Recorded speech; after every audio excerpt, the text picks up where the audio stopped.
would wake up in a panic and I would just run as fast as I could to her bed, and I would just sit there and hold my breath and watch and make sure that she was breathing. I can't tell you how many times. I would run to my child's bed to make sure she was alive. Life changed for our family dramatically that day. Life changed for her. Her life will never be the same. I certainly had no idea how all-consuming it would be to live with type 1 diabetes. I have to stay engaged, and that is exhausting and overwhelming. And the thought that I can't bear, that I still struggle with, is that someday I have to dump that on her. Like, I will get a break from it eventually. Eventually she'll grow up and she'll move away, but she doesn't. She has to take with her. It's like a war, and if we don't get up and fight every single day, we'll lose.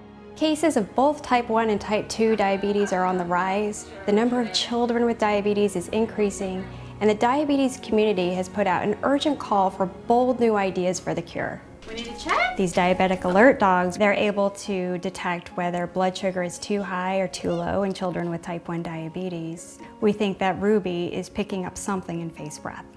The sensors that we have and the technology we have is good, and it gives us information, but it's reactive. With Ruby, that's not the case. Somehow she always alerts proactively. I have time. There's a warning there. Like even in the middle of the night, she will come wake me up before Faith is in danger. It appears that the dogs are responding to chemicals that they smell in the children's breath. And this is really interesting because those chemicals that they're smelling are representing all of the total biological activity that's going on in the child's body.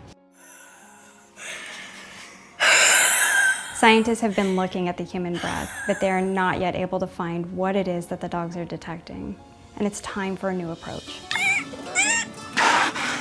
Our journey started a few years ago with an amazing and unexpected finding that dolphins appear to have a switch that can turn a diabetes-like state on and off. One of the things that we would like to do is to design a set of experiments that will give us more insight into the compounds that are forming that signature, what the dogs are smelling. Dolphins may be a very good way to do this. The dolphins represent a really controlled population. They all eat the same thing, they all have the same sleep cycles, they have the same environment. So it helps take away all of those confounding factors, and it allows us to do discovery on a really clean data set.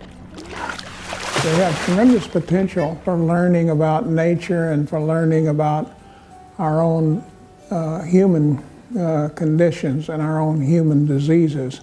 They hold the breath, they're able to take more oxygen out of the lung air, taking deep, rapid breaths, almost 90% of the lung air with each breath. And they have a double layer of capillaries in their lungs, so that it allows them to expose more of the inhaled air to the circulatory system.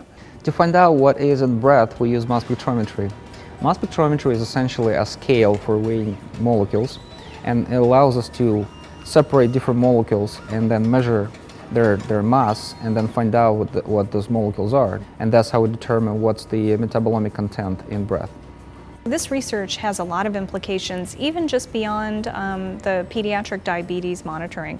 It could allow us to understand more metabolite pathways that are impacted by diabetes. This could maybe lead to new drug targets. It could lead to new other types of therapy, and a better understanding of what's changing in the body as that process is going on. I need to check her blood sugar. Ruby's alerting, so we're gonna just take a second and check her right quick. See this?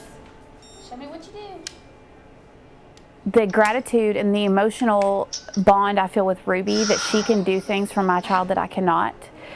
I felt the same immediate emotional connection with the dolphins. I felt like these dolphins may hold a key to a better future for my child. You gonna breathe for me?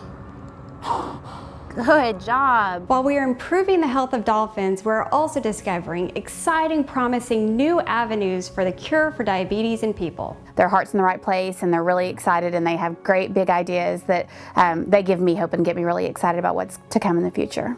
Kelly can say hi to Ruby as well. So Ruby, they're telling her hi. Dolphins have so many more secrets that we have yet to unlock.